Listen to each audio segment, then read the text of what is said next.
मेरे प्रिय दर्शकों नमस्कार। प्रिय दर्शकों, ऋषि ज्योतिष में मैं आपका दिल से स्वागत करता हूं और आपको बहुत धन्यवाद देता हूं कि आप मेरे वीडियो बड़ी उत्सुकता से देख रहे हैं। दर्शकों, आग्रह भी आपसे ही करूंगा, भाई अच्छा लगता है तो आप लाइक करें, दो शब्द कमेंट्स में लिखें।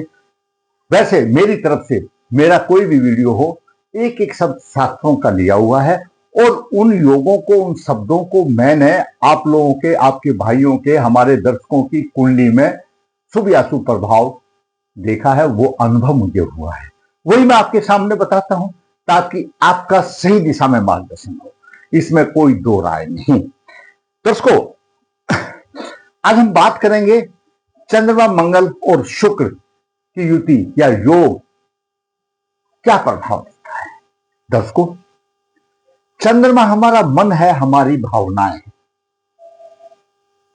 मंगल ऊर्जा है और शुक्र दाम्पत्य सुख देने वाला, भोग विलास का कारक है, गुप्त अंगों का स्वामी शुक्र है। जब इन तीनों का मिलन हो जाता है तो मंगल की ऊर्जा के प्रभाव में मन और यानी चंद्रमा और शुक्र कोमल होते हैं, बह जाते हैं। एक अनूठा मिश्रण हो जाता है जो धन ऐश्वर्य भी दिला सकता है, परंतु विलासता और कामुकता भी अधिक होती है। जातक अधिक कामुक हो जाता है, रचनात्मक, साहसी हो जाता है और विलासी जीवन आ जाता है। तीनों के गुण अवगुण उस युति में सब आ जाते हैं।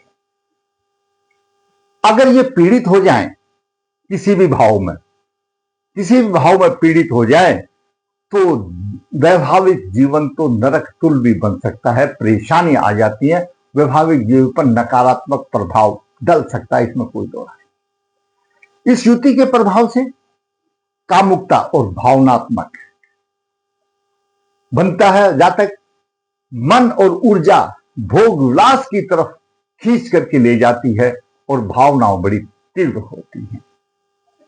यह युति शुभ प्रभाव में हो, दूसरे भाव, 9 भाव, 11 भाव में हो। कौन सा है दूसरा भाव?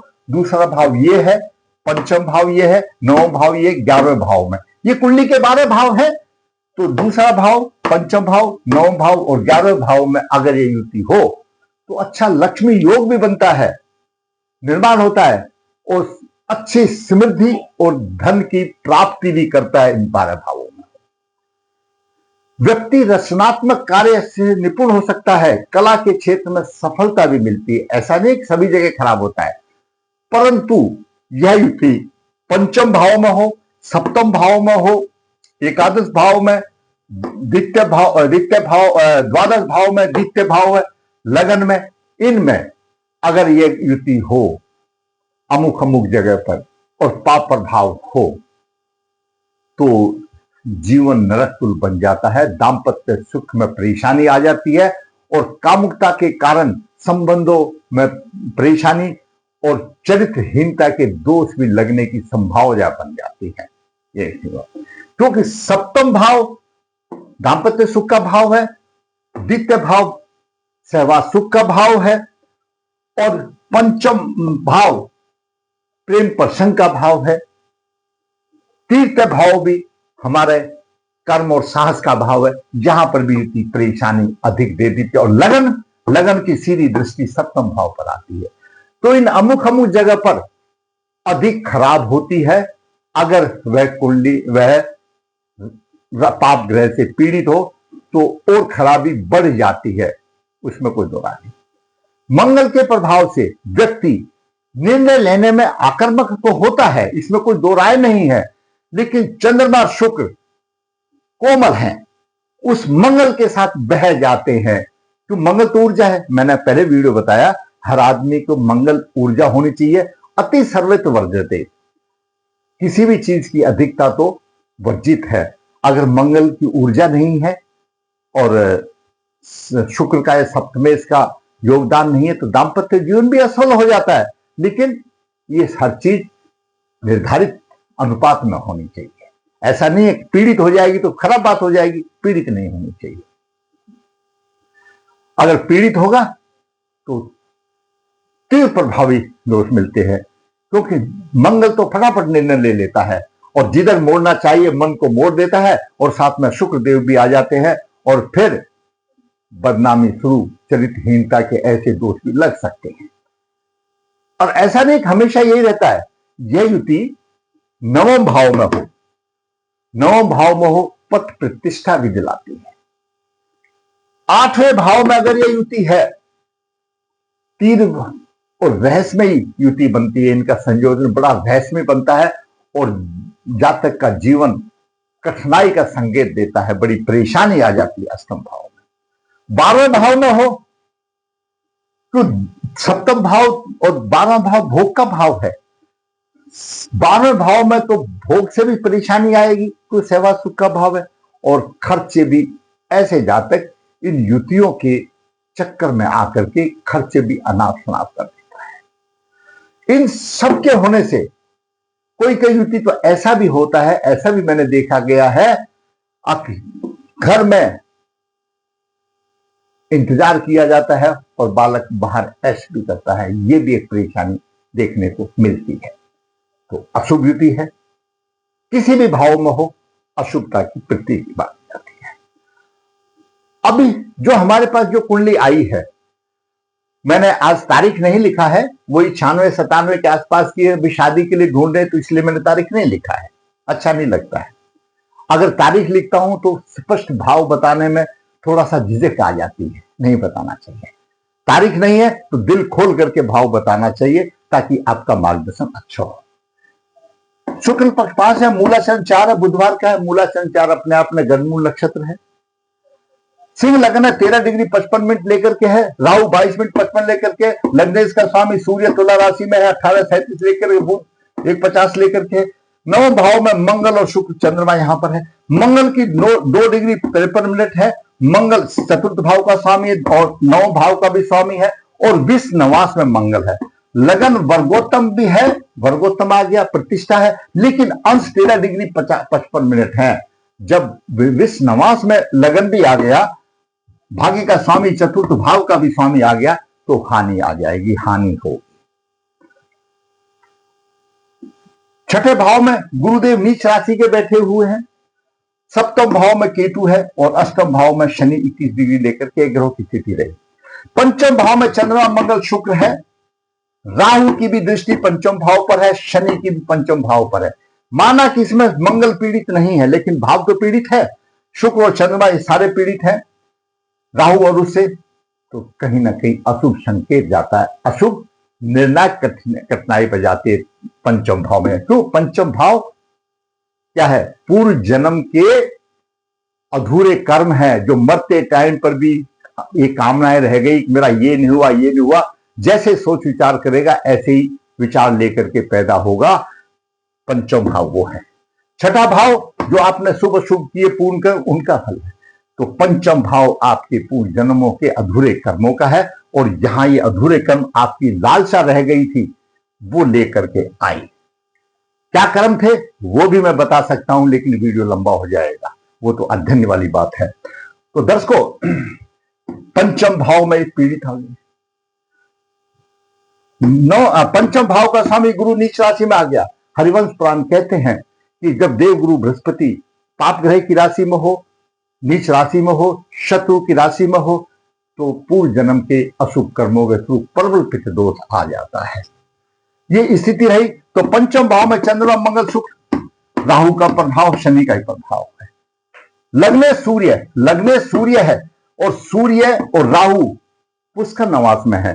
तो सूर्य तो लग्नेश है, नीच राशि में है। लग्नेश नीच का नहीं है, सूर्य नीच का नहीं है, नीच राशि में। उसका नीच भंग भी चंद्रमा कर रहा है। चंद्रमा शुक्र यहाँ पर साथ में है, चंद्र लगन से लगन में चला गया, तो नीच भंग हो रहा, वो बात छोड़ दीजिए। लेकिन सूर्य पुष्कर नवास में है।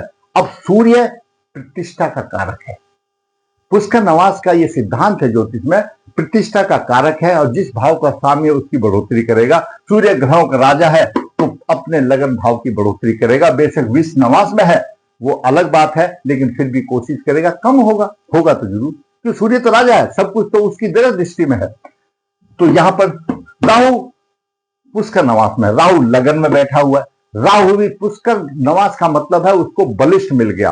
जो वहां पर शुभ अशुभ कर्म दे रहा है वो और उसके अशुभ दे रहा है तो और अशुभता बढ़ जाएगी, बलिष्ठ हो गया, और शुभ दे रहा है तो और शुभता बढ़ जाएगी। तो शत्रु राशि में है यहां पर राहु, तो वो भी एक माना हो गया। तो कुल मिलाकर के यह है सम्मान की हानि वाली बात बनती है, सम्मान की हानि वाली बात बनती है। यह आपको मैंने बता दिया। मंगल चतुर्थ और नौ भाव का साम्य विश्ववास में आ गया, भाग्य का साथ नहीं मिलेगा, घरेलू सुख नहीं होंगे। घरेलू सुख कहां से होंगे? घरेलू तो उसको सुख होंगे जो घर में रहेगा। यहां तो ये युति है, ये सब युति ऐसी भावुकता की, ऐसी वासना की युति, भोग विलास की युति घर में तो नहीं होगी। तो भारी धक्के खाने वाली भी बात बन सकती है। घर का अपने आप संयोग ऐसा बनता है पूर्व जन्म के प्रभाव से। तो ये स्थिति रही। दैत्य योग भी है। दैत्य योग पहले मैंने कई बार आपको बताया दर्शकों, जब छठा, आठवां, 12वें भाव का स्वामी बाकी ग्रहों से राशि परिवर्तन योग बनाए। यहां पर विपरीत राजयोग में राशि परिवर्तन में फर्क है। विपरीत राज तो क्या होता है? छठे भाव का स्वामी अष्टम हो या द्वादश में हो, द्वादश का स्वामी छठे में हो या अष्टम हो, पाप ग्रह से पीड़ित हो, विपरीत राज। यहां मैं बता रहा हूं छठे भाव का स्वामी, अष्टम भाव का स्वामी, 12वें भाव का स्वामी, कोई भी स्वामी बाकी भावों के साथ राशि परिवर्तन योग बनाए तो दैत्य योग बनता है। ये अशुभ योग माना जाता है। उसके प्रभाव से ऐसा जातक जिसकी कुंडली में बनता है, खास तौर से, विशेष तौर से जहां पर छठे भाव का स्वामी अष्टम में गया और अष्टम का स्वामी छठे में बन गया, ये राशि परिवर्तन योग बन रहा है छठे और आठवें का आपस में। ये विपरीत राजयोग नहीं है, बिल्कुल स्पष्ट है। विपरीत राजयोग तब होता जब ये पाप ग्रह से पीड़ित होते, कहीं से कोई पीड़ित नहीं है। मंगल चतुर्दशी शनि पर मार रहा है, लेकिन मंगल की डिग्रियां कम है, शनि को पीड़ित नहीं कर रहा है। तो यहां पर दैत्य योग है। दैत्य योग किसी का भी बने, ऐसा जातक फलदीप का कहती है कि मूर्ख होगा, बदनामी लेने वाला होगा, व्यर्थ बोलने वाला होगा और पापाचारी होगा, पाप क्रम में लीन होगा, शत्रुओं से पीड़ित होगा, कठोर वचन बोलने वाला होगा, मधुरता तो नाम ही नहीं रहेगी, चंचल स्वभाव का होगा और उसके काम में बाधा आएगी दैत्य योग से। ये जो दैत्य योग बन गया। यहां पर एक, वैसे तो शुभ अशुभ योग और कुंडली में बहुत है, वो सबका वर्णन करना तो 10-15 मिनट में मुश्किल की बात है। मैं षड वर्ग में करता हूं। शनिदेव 21 डिग्री 10 मिनट पर है, लगन के अंश 13 डिग्री 55 मिनट पर है। तो 13:55 तक 21वां देश कोण हो जाता है और 22वां देश कोण शुरू होता है। जो 22वें देश कोण में ग्रह होगा वह भी अशुभ फलदायक होगा। अपनी दशा अंतरदशा में अवनति देगा, धन के संबंध में परेशानी देगा, बाधाएं देगा। 22वें देश कोण, यहां पर शनि भी 22वें देश कोण में आ गया। अब यहां पर दो पहलू आ गए। शनि सप्तमेश भी है, 22वें देश कोण में आ गया। दाम्पत्य सुख की हानि हो गई। दाम्पत्य सुख के लिए दो चीजें जरूरी चाहिए, एक सप्तम भाव सप्तमेश और शुक्र की बलवंता स्थिति। अगर कोई एक खराब है तो एक अच्छा मिल जाता है।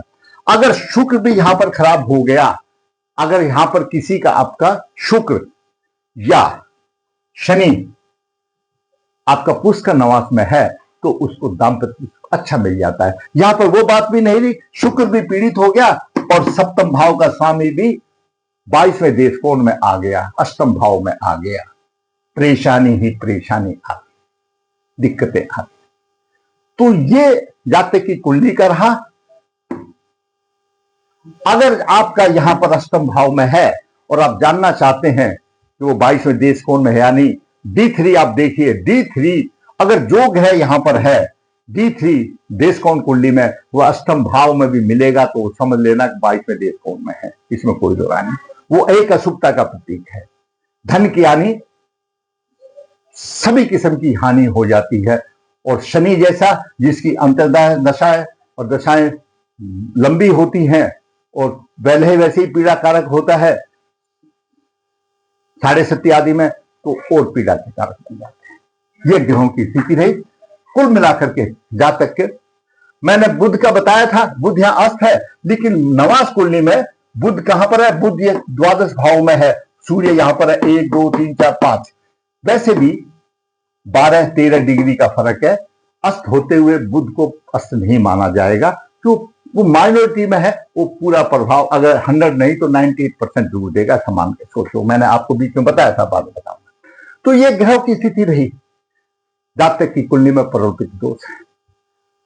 जब तक इसका षडवर्ग आदि का अध्ययन न करके क्या उपाय करना चाहिए क्या नहीं करना चाहिए, जब तक कहना मुश्किल है। इसलिए मैं स्पष्ट बताता हूं, अगर मैं आपको यहां पर कोई उपाय बताऊं वो सटीक नहीं बैठेगा। तो ऐसे जातक को अपने षडवर्ग कुंडली का अध्ययन करा करके जो निकालते हैं पितृदोष निवारण करो, अपनी राह आसान करो, इन सब का अपनी तरफ से करो। बाकी देने वाला भगवान है, अब उसने क्या सोच के रखा, हो सकता है आपकी सजा कल ही खत्म हो रही है तो कुछ भी नहीं करना पड़े, और हो सकता है आजीवन जीवन भी ऐसा चले। बिना परमात्मा के आज्ञा से एक पत्ता नहीं हिलता। ये पितृदोष आदि जो क्रियाएं होती हैं, ये भारतवर्ष में लगभग 64-65 जगह पर होती है। ये उन्हीं की होती हैं जिनका कि भगवान मुख उस तरफ मोड़ते हैं, नहीं तो जिंदगी पर हिसाब लगाता रह जाता है। आप किसी की राहु आदि की शांति के लिए 40,000 रुपए घर में दे दोगे, कोई फायदा नहीं होगा। लेकिन आप जाकर के उसी जगह पर वो जब करोगे, आप उसके संबंधित उपाय करोगे, आपको 10-20 हजार में ही पूरा फल मिल जाएगा। उन जगहों का प्रभाव है, उन तीर्थों का प्रभाव है जहां पर ये होती हैं। तो दर्शकों, अगर आपको मेरा वीडियो अच्छा लगा तो आप लाइक करें, शेयर करें, चैनल सब्सक्राइब ताकि आने वाले अपडेट आपको मिलती रहे। धन्यवाद।